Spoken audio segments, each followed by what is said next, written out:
इस वक्त देश बहुत गंभीर संकट से गुजर रहा है। पूरे देश में एलपीजी गैस जिसे हम बोलते हैं, जो घरों में खाना बनाने के भी काम आती है, रेस्टोरेंट में, इंडस्ट्री में, तरह तरह से लोग इसका इस्तेमाल करते हैं। एलपीजी सिलेंडर का, गैस का, इसकी देश में भारी किल्लत हो गई है। और उसका कारण है कि पूरे देश में जितनी डेली प्रोडक्शन होती है उसकी 50% प्रोडक्शन कम हो रही है, 50% प्रोडक्शन कम हो रही है। ये कैसे, मैं आपको थोड़ा समझाता हूं। हमारे देश में जितनी एलपीजी की खपत है उसका 60% इंपोर्ट होता है, और उस 60% इंपोर्ट का 90% स्ट्रेट ऑफ हॉर्मुज से आता है। और स्ट्रेट ऑफ हॉर्मुज अब इंडिया में जितना आता था इंडिया के लिए बंद हो गया, तो 90% इंपोर्ट्स कम हो गए हैं। तो लगभग 50-55% प्रोडक्शन हमारे देश की एलपीजी की कम हो गई है। इसका सबसे ज्यादा खामियाजा इस वक्त इमीडिएटली रेस्टोरेंट्स और होटल बर्दाश्त कर रहे हैं। सरकार ने आदेश जारी किया है कि रेस्टोरेंट और होटल्स को एलपीजी गैस मुहैया नहीं कराई जाएगी।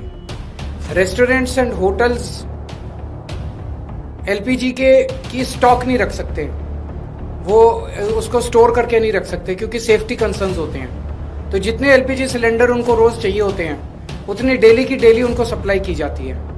तो अब एकदम से अगर एलपीजी बंद हो गई तो उनके पास तो 2 दिन का भी स्टॉक नहीं है, 1 दिन का भी स्टॉक नहीं है।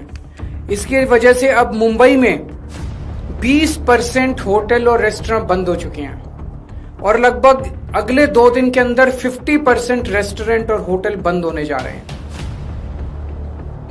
तमिलनाडु में लगभग 10,000 होटल और रेस्टोरेंट्स बंद होने की कगार पे हैं। पंजाब और दिल्ली एनसीआर में हजारों होटल और रेस्टोरेंट्स आने वाले कुछ दिनों के अंदर बंद होने जा रहे हैं। और ये पीक वेडिंग सीजन है, शादियों का सीजन है। तो मुझे लगता है अगर ये जारी रहा तो बहुत सारे लोगों को शादियां पोस्टपोन करनी पड़ेंगी। और इसी तरह की कहानियां बेंगलोर, हैदराबाद, पश्चिम बंगाल, छत्तीसगढ़, हरियाणा, बिहार, सब जगह से आ रही हैं। मोरबी जो गुजरात में है, जिसको कि टाइल इंडस्ट्री का एक तरह से कैपिटल माना गया है, वहां पे 650 इंडस्ट्रीज हैं। उनमें से 170 इंडस्ट्री बंद हो चुकी है और 1 लाख लोग बेरोजगार हो चुके हैं। पूरे देश में इससे 1 करोड़ से ज्यादा लोगों के एकदम से बेरोजगार हो जाने की आशंका है।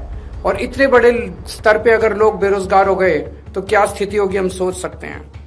और पिछले दिनों में सरकार ने कॉमर्शियल भी और डोमेस्टिक भी दोनों एलपीजी के दाम काफी ज्यादा बढ़ा दिए हैं। जो सरकार ने बढ़ाए वो तो अलग है, लेकिन अब मार्केट में जम के ब्लैक हो रही है एलपीजी की चारों तरफ। हमें यह समझना पड़ेगा ये क्यों हो रहा है। ये हो रहा है क्योंकि इजराइल और अमेरिका ने ईरान के ऊपर हमला किया है। स्ट्रेट ऑफ हॉर्मुज जो है, वहां से दुनिया का काफी ज्यादा तेल और गैस जो है उसका आवागमन होता है। ईरान ने स्ट्रेट ऑफ हॉर्मुज पे कब्जा किया हुआ है, और ईरान ने कहा है कि जो उनके फ्रेंडली देश हैं केवल उन्हीं को वहां से अपनी शिप्स ले जाने लाने का अधिकार होगा। तो जैसे रशिया, चाइना, केवल उनके शिप्स को अलाउ किया जा रहा है। इंडिया ने सबसे बड़ी, प्रधानमंत्री मोदी जी ने सबसे बड़ी गलती जो की है वो ये है, किसी भी युद्ध के अंदर जब हमारा कोई स्टेक ही नहीं है, हमें किसी भी पक्ष का साथ नहीं देना चाहिए था, हमें न्यूट्रल रहना चाहिए था। नॉन अलाइंड पॉलिसी भारत की विदेश नीति पिछले 75 साल से चली आ रही थी, जिसको प्रधानमंत्री ने चंद दिनों के अंदर डिमोलिश कर दिया। वो जाके सीधे इजराइल और अमेरिका के साथ खड़े हो गए, ईरान के खिलाफ खड़े हो गए। युद्ध शुरू होने के 1 दिन पहले उन्हें इजराइल जाने की क्या जरूरत थी? युद्ध शुरू होने के 1 दिन पहले उन्होंने नेतन्याहू को झप्पी पाने की क्या जरूरत थी? ये करके उन्होंने पूरे देश को संकट के अंदर डाल दिया है। और वो ऐसा क्यों कर रहे हैं ये हमारी समझ के परे है। आज तक भारत ने कभी भी अंतरराष्ट्रीय स्तर के ऊपर ना इस साइड का पक्ष लिया ना उस साइड का पक्ष लिया। इवन कोल्ड वॉर के जमाने में भी जब जो 2 पोल्स होते थे दुनिया के, उस वक्त भी भारत जो है नॉन अलाइंड मूवमेंट का पक्षधर था, तब भी हमने किसी का पक्ष नहीं लिया। अभी प्रधानमंत्री जी ने सीधे सीधे अमेरिका के और इजराइल के पक्ष में अपना वो रखा, और हमने ईरान जो हमारा पुराना दोस्त था, जिसके साथ हमारा काफी वो था, उसको हमने अपना दुश्मन बना लिया। 140 करोड़ पिछले कुछ दिनों में, पिछले कुछ महीनों में, पिछले 1 साल से हम देख रहे हैं किस तरह से प्रधानमंत्री मोदी जी सीधे सीधे, ऐसा लगता है मेरे को ये शब्द इस्तेमाल करते हुए बेहद शर्म महसूस हो रही है, प्रधानमंत्री मोदी जी ट्रंप के गुलाम बने हुए हैं। 140 करोड़ लोगों के इस महान देश को प्रधानमंत्री मोदी जी ने अमेरिका की कॉलोनी बना दिया। अमेरिका, हम देखते हैं जब अंग्रेज आए थे, अंग्रेजों ने भारत पे क्यों कब्जा कर लिया?